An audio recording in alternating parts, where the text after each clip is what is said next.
Muy buenas tardes a todos, aquí transmitiendo en la Tolva Noti 2 en la ciudad de Lobos. Hoy tenemos una temperatura de 15 grados y un cielo sumamente despejado. Perdón, mil disculpas. Sí, hola. Ok, voy a avisar. No hay problema. Muchas gracias. Bueno, me estuvieron llamando de producción y me dijeron que han citado a 3 historiadores que nos van a hablar sobre la etapa rosista y también sobre la vida de un personaje de esa etapa que se llamaba Camila O'Gorman. Camila O'Gorman, una adolescente que estaba en busca de su amor verdadero y estaba en contra del gobierno de Rosas. Bueno, ahora vamos a pasar con el primer historiador del día, Emma Eberle. Un gustazo que estés aquí en el programa. ¿Todo bien? Bien. Bueno, me alegro. Bueno, Emma nos va a contar un poco sobre la literatura de la novela y también nos va a hablar sobre la vida de Camila O'Gorman, este personaje histórico de la época rosista. Y bueno, Emma, procedemos a hablar sobre la literatura de las novelas. Bueno, primero que nada estoy muy agradecida de estar en este programa, así que muchísimas gracias por invitarme. Y bueno, quería hablar un poco sobre la literatura, de que hay 2 versiones. Una de la versión novela histórica tradicional, que habla y relata sobre sucesos del pasado y los protagonistas son personajes épicos y heroicos. Y la novela más reciente se llama Nueva Novela Histórica, que habla y relata sobre sucesos secundarios y olvidados. Sus personajes son personajes secundarios que están al lado de los grandes próceres. Bueno, ahora vamos a pasar con la vida de Camila O'Gorman y también con una breve introducción al tema sobre cómo vivían las mujeres en ese tiempo. Bueno, quería hablar sobre las mujeres, cómo vivían en el siglo XIX. Y bueno, en ese tiempo las mujeres no tenían ningún tipo de derecho, no tenían derecho ni al voto, ni a elegir su futuro, su destino, ni tampoco con quién casarse. O sea, sus propios padres elegían con quién se iba a casar y iba a permanecer por el resto de su vida, dependiendo del hombre, si quería o no. Y bueno, ellas siempre tenían que estar al tanto de la casa, de sus hijos, con la ropa, ama de casa, no podían hacer otra cosa que no sea estar en la casa. Y cuando venía el marido a trabajar, tenía que atenderlo. Ahora vamos a hablar sobre la vida amorosa de Camila, pero Camila, primero que nada, tenía 2 relaciones amorosas ejemplares, que eran Liniers y la abuela, y Blanquita, su criada, y Pedro. Primero que nada, Camila, en ese tiempo, conoció a un cura llamado Ladislao Gutiérrez. En ese momento empezaron a hablar y a conocerse más, y de ahí se terminaron enamorando perdidamente. En ese tiempo no estaba permitido que la mujer eligiera con quién casarse, y tampoco los curas tenían permitido enamorarse. Así que era como tipo un amor verdadero y prohibido a la vez. Bueno, en ese tiempo ellos ya no pudieron ocultar más su amor que tenían, así que decidieron escaparse e irse a vivir juntos a un lugar mejor. Pero ese plan salió mal y bueno, cuando estaban en una fiesta, un cura los vio y de ahí fue a Rosas y le contó todo. Y Rosas se encargó de ir y a fusilarlo. Bueno, una historia muy interesante, la verdad, y conflictiva para ellos 2 que fueron fusilados. Y bueno, terminó mal, la verdad. Pero bueno, muchas gracias, Emma Eberle. Gracias por estar aquí en el programa, un gusto. Y bueno, nos veremos la próxima. Bueno, dale. Muchas gracias. Bueno, ahora vamos a pasar con el segundo historiador, Tobías González. Un gusto que estés aquí en el programa. Hola, buen día. ¿Cómo te va? Bien. Bueno, me alegro. Siéntese, por favor. Bueno, Tobías nos va a hablar sobre el primer gobierno de Rosas. Bueno, Tobías, cuando quieras. Como dijo el comentarista aquí presente, yo voy a hablar del primer gobierno de Rosas. En 1829, Rosas fue elegido como gobernador de la provincia de Buenos Aires y se le otorgaron las facultades extraordinarias. Las facultades extraordinarias le daban el beneficio de suspender derechos individuales y aprobar leyes sin la autorización de la legislatura. Rosas creó el Pacto Federal tras el fracaso de las constituciones de 1819 y 1826, con el objetivo de dar estructura federal a la organización del país como Estado Nacional. Bueno, muchas gracias Tobías González por haber venido, muy interesante la información sobre el primer gobierno de Rosas, así que bueno, un gustazo haberte tenido acá, así que nos vamos a volver a reencontrar en cualquier momento. Bueno, ahora vamos con el último historiador del día, Pedro Narcue Farías, bienvenido al programa nomás. Ahí va entrando con una voltereta, mírenlo nomás, ¿eh? ¿Cómo le va, Pedro? ¿Todo bien?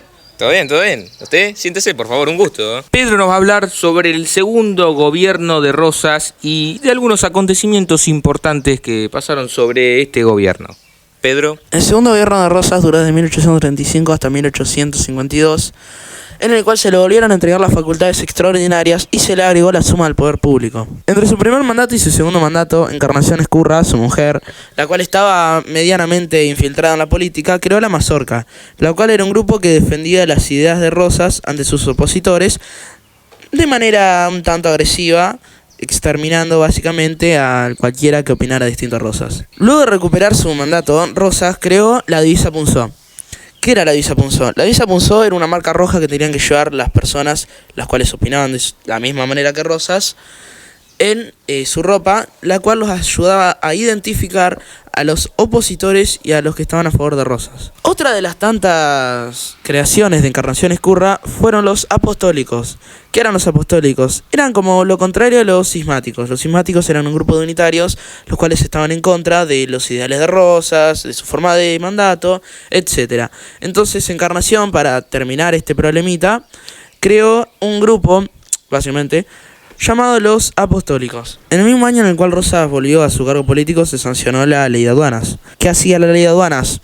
Le imponía un impuesto a la importación de productos manufacturados y liberaba la exportación de materia prima. Bueno, muchas gracias Pedro por haber venido al programa, me pareció muy interesante esto del segundo gobierno de Rosas, también el primer gobierno, los dos gobiernos en sí me parecieron muy interesantes.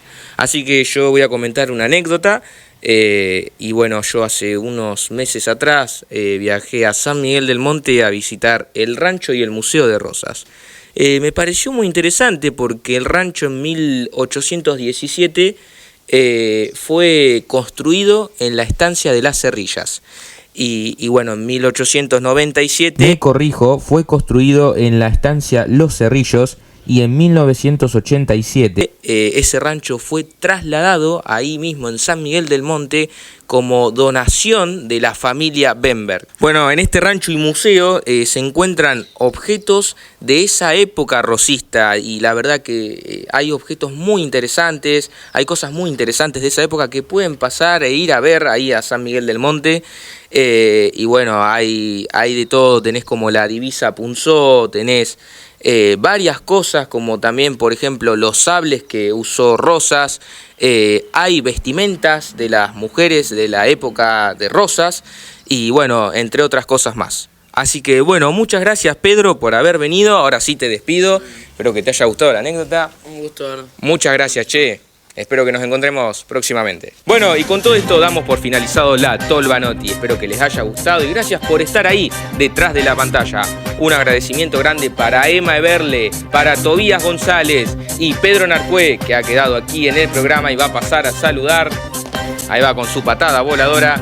Muchas gracias, che, por haber venido, a todos los historiadores y espero que les haya gustado. Así nos despedimos de la Tolva Noti.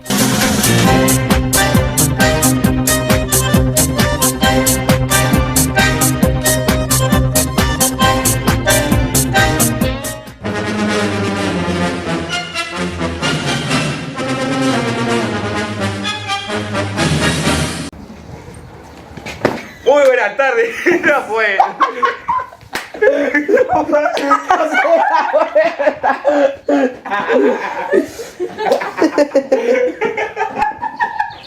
Boludo, no puedo no reírme, ¿entendés? Pero todo...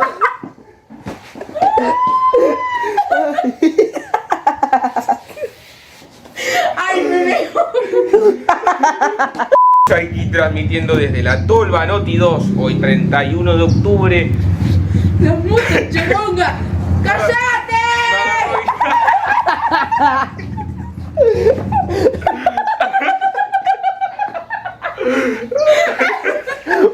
lo metió un pavo real, boludo, al lobo.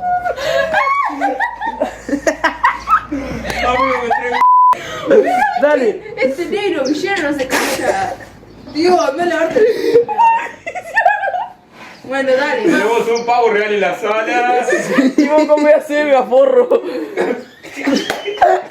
Tenía que ver. Como chico. Come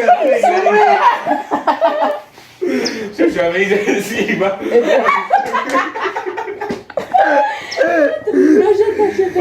Dale, va. Sacá ese pavo real y yo el sapo, pará.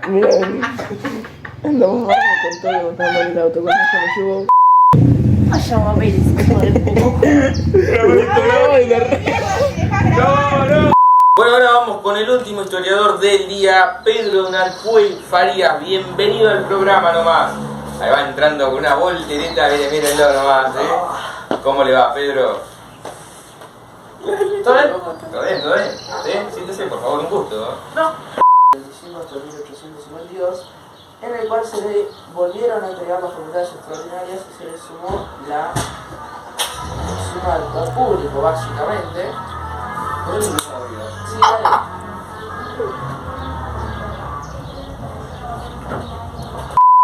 Y bueno, yo voy a contar una anécdota. Pedro, dale. Voy a contar una anécdota que he vivido hace unos meses atrás. Ay, Pedro, por favor, soñamos contigo, pajero. A ver. Dale, 826. Cállense la Sí. recalcada bien concha de su mamá. Sí. ¿Qué tenés con las conchas de la familia?